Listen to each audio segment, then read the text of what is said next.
लोकशाही म्हणजे सर्वांचा सन्मान.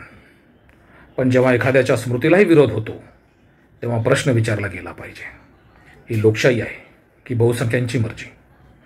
नमस्कार, मी विनोद पांडुरंग घोलप. मी तुम्हाला मध्य प्रदेशच्या ग्वालेर शहरात घडलेल्या एका घटनेची आठवण करून द्यायला आलेलो आहे. मध्य प्रदेशच्या ग्वालेर शहरात जिथं डॉक्टर बाबासाहेब आंबेडकरांनी स्वतःच्या कायद्याशास्त्राची कारकीर्द घडवली, जिथं दलित जागृतीचा आवाज नेहमी बुलंद राहिला, तिथं आज त्यांच्या पुतळ्याला विरोध होतोय. होय, त्यांच्या पुतळ्याला एक विरोध होतोय. त्या माणसाला ज्याने आपल्याला संविधान दिलं, त्या माणसाला ज्यामुळे आपण मानव आहोत, फक्त नागरिक नाही, याची जाणीव करून दिली. ग्वाल्हेरच्या मुरार भागात बाबासाहेबांचा पुतळा बसवण्याची योजना होती. सर्व परवानग्या घेण्यात आल्या, पण पुतळ्याचं काम सुरू होताच काहींनी त्याच्यात आक्षेप घेतला. ही जागा वादग्रस्त आहे, यामुळे सामाजिक तणाव वाढेल असं सांगत विरोध करण्यात आला. एका बाजूला संविधान तर दुसऱ्या बाजूला भीती, एका बाजूला समता तर दुसऱ्या बाजूला संकुचितपणा. पुतळा म्हणजे एक दगड नाही, तो म्हणजे एक जिवंत आठवण. ती आठवण काहींना त्रास देते, काहींना त्या स्मृतीत क्रांती आहे, बंड आहे, परिवर्तन आहे. आणि परिवर्तन काहींना नको असतं. त्यांना हवा आहे जुना भारत, जातीत अडकलेला भारत, विषमतेत बुडालेला भारत, जिथं एक बोलतो आणि बाकीच्यांनी ऐकायचं असतं. पण हे विरोध करणारे नक्की कोण आहेत? तेच लोक आहेत जे निवडणुकांमध्ये डॉक्टर बाबासाहेब आंबेडकरांच्या नावाने मते मागतात आणि एकदा निवडून आले की त्यांची मूर्ती हटवण्याच्या यंत्रणेत सामील होतात.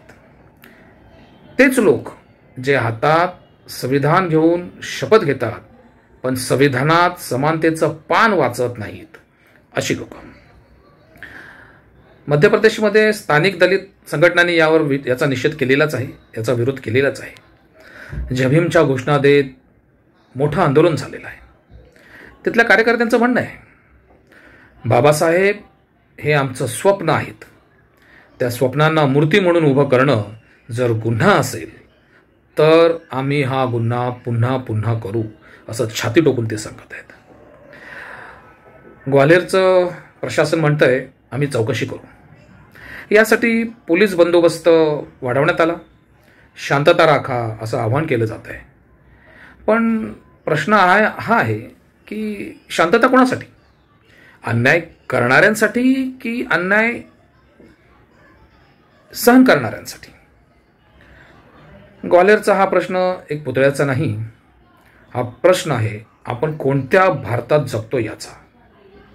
एक भारत संविधानात बसतो की भारत संविधान लिहिणाऱ्यालाच विसरतो? हे सगळं मी आपल्याला शेअर करतोय कारण हा अतिशय महत्त्वाचा आणि संवेदनशील विषय आहे. मी काय फार मोठा विचारवंत नाही, पण विचार करतो हे नक्की. आणि तुम्ही याचा विचार करायला हवा, कारण विचार करणं म्हणजेच बाबासाहेबांच्या किंवा आपण ज्यांना नेता म्हणतो किंवा या देशासाठी ज्यांनी योगदान दिलेलं आहे अशा महान थोर व्यक्तींच्या स्मृती वाचवणं, असं माझं मत आहे. आपण जरूर याचा विचार करावा. जय हिंद, जय भारत, जय भीम.